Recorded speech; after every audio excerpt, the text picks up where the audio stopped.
Assalamualaikum warahmatullahi wabarakatuh. Alhamdulillah, pada kesempatan kali ini kita berjumpa lagi pada materi fisika untuk kelas 7 semester 1. Kali ini kita akan mempelajari tentang besaran turunan dan pengukurannya. Kali ini kita masih bersama Nur Hikmah ya. Nah, besaran turunan pengertiannya adalah besaran yang satuannya diturunkan dari besaran pokok. Kita masih mengingat kemarin ada 7 besaran pokok, yaitu panjang, massa, waktu, suhu, kuat arus, intensitas cahaya, dan jumlah zat. Nah, selain ketujuh besaran pokok tadi, berarti dia termasuk besaran turunan. Nah, besaran turunan ini sebenarnya jumlahnya sangat banyak, hanya saja yang Ibu sampaikan di slide berikut hanya 10 ya. Coba kita lihat bersama. Yang pertama besaran luas. Ya. Besaran luas mempunyai lambang huruf A besar. Rumusnya adalah panjang kali lebar atau bisa juga tergantung bentuknya sebenarnya ya. Kemudian satuannya meter persegi. Kemudian volume V lambangnya bisa panjang kali lebar kali tinggi. Bisa juga rumus yang lain tergantung dari bentuk bendanya ya. Kemudian satuannya meter kubik. Nah, rumus ini tidak kita bahas dulu lah ya, hanya lambang dan satuannya. Massa jenis, lambangnya rho ya, satuannya kilogram per meter kubik. Kecepatan V, lambangnya, satuannya meter per sekon. Percepatan A, lambangnya meter per sekon kuadrat. Gaya atau F, satuannya adalah Newton atau kilogram meter per sekon kuadrat. Usaha, satuannya Joule, satuannya kilogram meter persegi per sekon kuadrat. Kemudian tekanan, satuannya Pascal, daya satuannya watt, dan momentum satuannya kilogram meter per sekon. Ini beberapa besaran turunan yang kita pelajari. Di SMP paling tidak ada 9 ini kita pelajari ya, untuk momentum tidak di SMP ini. Baik, sekarang kita bahas satu per satu.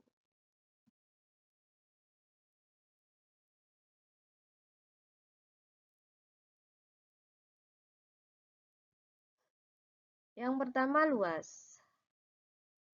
Satuannya adalah meter persegi. Nah, besaran luas ini diturunkan dari besaran pokok panjang. Nah, benda ada yang memiliki bentuk yang teratur, ada yang memiliki bentuk yang tidak teratur. Nah, kalau jika benda itu mempunyai bentuk yang teratur, maka bisa kita cari luasnya dengan menggunakan rumus. Contohnya, umpamanya persegi panjang. Maka kita bisa cari dengan rumus panjang kali lebar. Contoh lain lagi, lingkaran. Kita bisa cari luas lingkaran dengan rumus pi r kuadrat ya. Kemudian contoh lain lagi segitiga siku-siku. Kalau kita punya bentuk segitiga siku-siku, maka untuk mencari luasnya kita gunakan rumus L sama dengan setengah alas kali tinggi. Nah, bagaimana sekarang kalau bentuknya tidak teratur? Umpamanya saja daun. Bentuk daun kan tidak teratur ya. Kita mau menggunakan apa untuk mengukur luasnya? Maka kita bisa menggunakan milimeter blok. Contohnya umpamanya seperti ini. Jadi daunnya kita cetak terlebih dahulu ya dengan kita lukis atau kita cetak bagian luarnya gitu menggunakan pena atau pensil di atas kertas milimeter blok.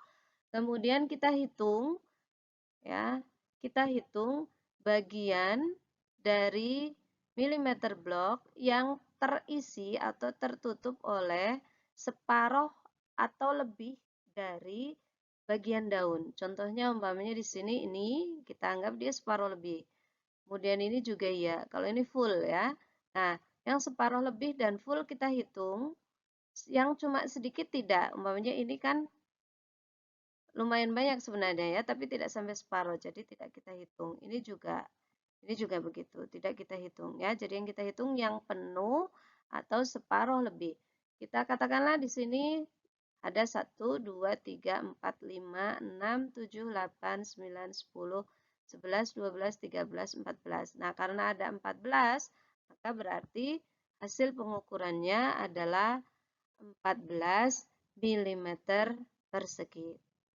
Itu untuk satuan luas. Nah, besaran luas ya. Selanjutnya sekarang besaran volume. Satuan volume adalah meter kubik atau biasa juga kita sebut liter. Nah, kesetaraannya adalah 1 ml sama dengan 1 cc atau sama dengan 1 cm kubik. Maka berarti 1 liter sama dengan 1000 ml atau 1 liter sama dengan 1000 cm kubik.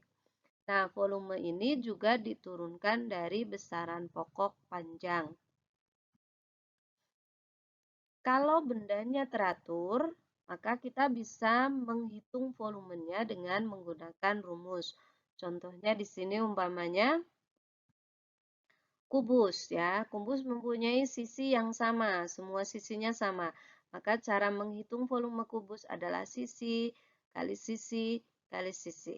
Nah, kemudian kalau bola seperti ini, maka bisa kita cari dengan rumus 3/4 pi r kuadrat.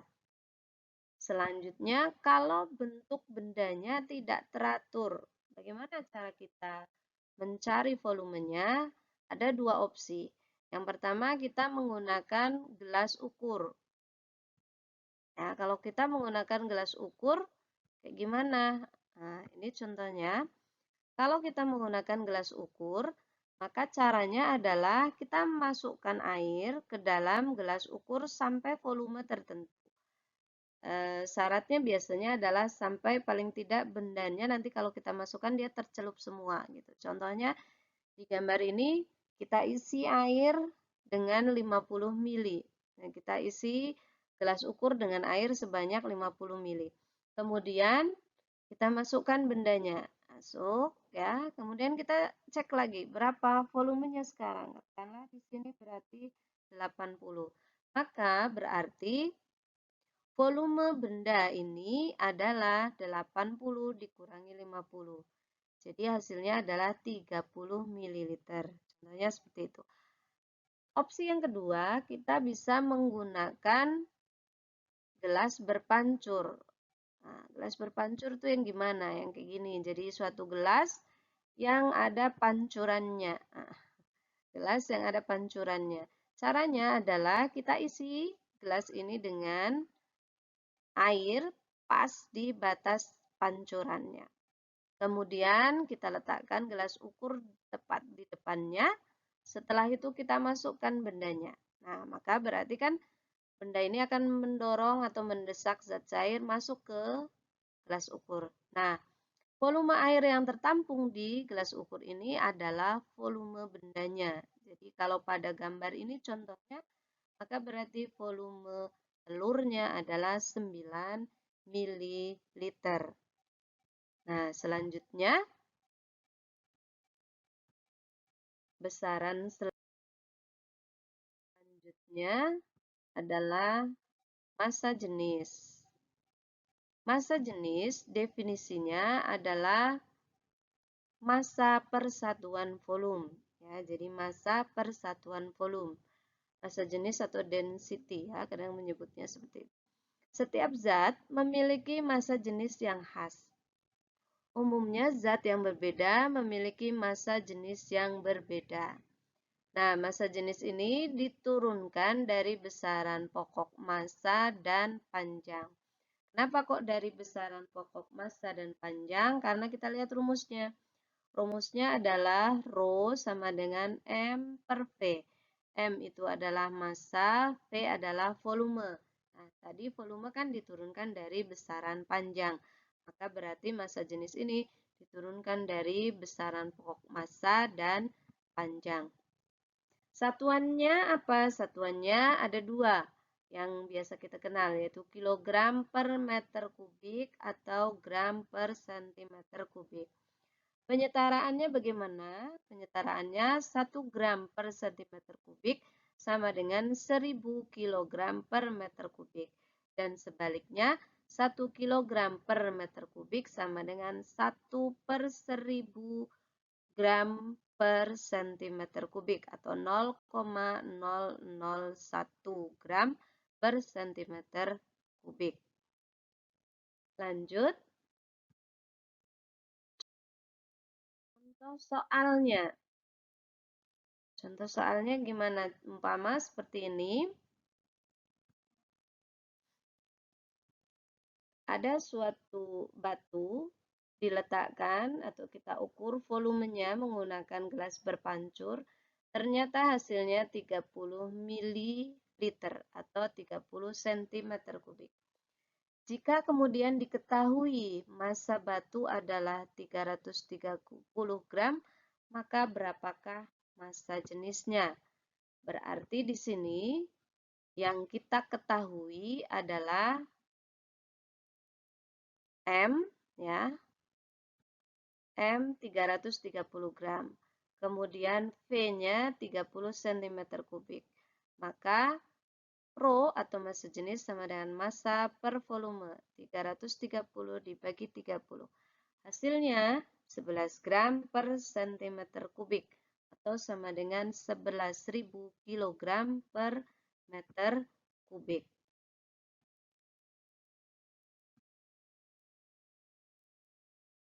Selanjutnya, kecepatan.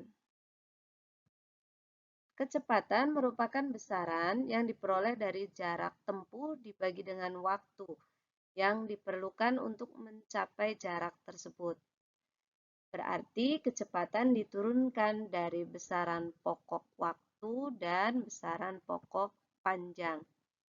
Alat ukurnya, kalau kita mau mengukur secara langsung kecepatan suatu benda, maka kita gunakan alat namanya speedometer.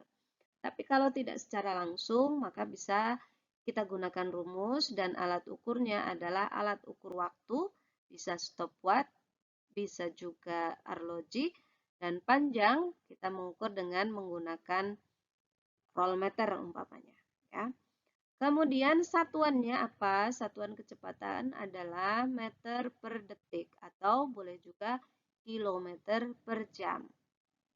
Rumus kecepatan adalah V sama dengan S dibagi T. S dibagi T, ya. S itu adalah jarak tempuh, T adalah waktu tempuh. Gambar speedometer umpamanya yang biasa kita lihat pada motor atau mobil seperti ini, ya. Oke. Sekarang kita lihat contoh soalnya. Umpama untuk menempuh jarak sepanjang 8 km, waktu yang diperlukan adalah 30 menit. Maka berapakah kecepatan yang digunakan? Nah, maka berarti di sini diketahui jarak, ya. Jaraknya adalah 8 km. Jadi di sini S 8 km. Waktu 30 menit, T 30 menit. Maka 30 menit kita ubah ke dalam jam, ya, agar dalam kilometer per jam saja jawabannya nanti. Jadi 8 untuk jaraknya, waktunya 0,5 jam. Nah, berapa kecepatannya? Kecepatannya adalah V sama dengan S dibagi T. 8 km dibagi 0,5. Hasilnya 16 km per jam. Selanjutnya,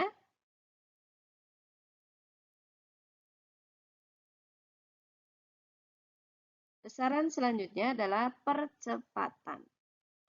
Percepatan adalah perubahan kecepatan tiap waktu atau sekon. Ya, dalam waktunya bisa jam, bisa sekon gitu ya. Nah, bisa juga percepatan ini didefinisikan sebagai laju perubahan kecepatan suatu benda saat bergerak. Ya, jadi sebenarnya nanti kita pelajari di kelas 8 ada istilah percepatan dan perlambatan. Jadi kalau percepatan itu adalah pertambahan kecepatan, kalau perlambatan adalah pengurangan kecepatan atau pertambahan kelambatan gitu ya. Nah, rumusnya apa? Oh, alat ukurnya dulu ya. Alat ukurnya apa? Alat ukurnya namanya akselerometer. Satuannya adalah meter per sekon kuadrat. Rumusnya A sama dengan VT dikurangi VO dibagi T. Boleh juga A sama dengan VT dikurangi VO dibagi TT dikurangi TO. Bisa juga seperti itu ya, di mana keterangannya A adalah percepatan, satuannya meter per sekon kuadrat. VT adalah kecepatan akhir, satuannya meter per sekon. VO adalah kecepatan awal, satuannya juga meter per sekon. T adalah waktu ya. Boleh juga T-nya tadi TT, kemudian ada TO ya. TT itu berarti waktu pada saat kecepatan akhir dicapai. TO adalah kecepatan awal. Biasanya kecepatan awal selalu 0 ya. Lanjut, contoh soalnya sekarang bagaimana?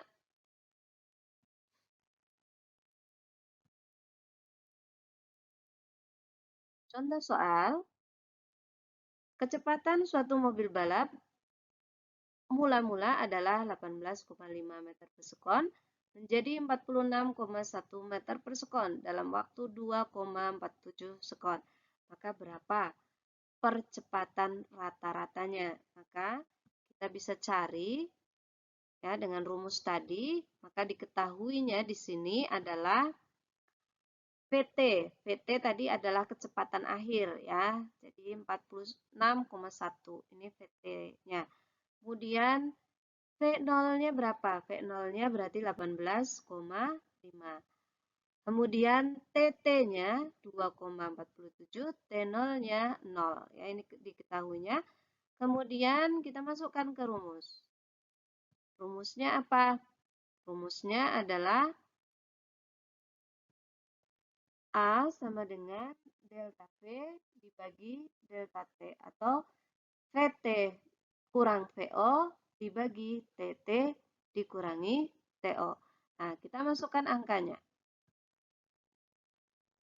Ya, kita masukkan angkanya. TT-nya tadi 46,1 dikurangi T0-nya, maaf, VT-nya 46,1, V0-nya 18,5. Kemudian TT-nya 2,47, T0-nya 0. Jadi tetap 2,47. Hasilnya adalah 11,17 meter per sekon kuadrat. Lanjut sekarang. Bagaimana dengan besaran-besaran yang lain? Nah, besaran turunan yang lain akan kalian pelajari di kelas 8 dan kelas 9 secara lebih dalam ya, lebih dipahami lagi nanti di pelajaran di kelas 8 dan di kelas 9. Sedangkan untuk kelas 7 ini karena baru perkenalan, maka Ibu sampaikan hanya seperti itu. Ya, pengukurannya karena semuanya menggunakan rumus atau menggunakan alat langsung, maka tidak sulit untuk melakukannya. Kecuali mungkin hanya satu tadi ya, yaitu mengukur luas benda yang bentuknya tidak teratur, daun umpamanya. Nah, ini yang Ibu tugaskan pada kalian. Nanti bisa kalian kerjakan tugasnya di GCR kita. Baik, untuk hari ini itu saja dari Ibu. Semoga bisa dipahami dengan baik. Wassalamualaikum warahmatullahi wabarakatuh.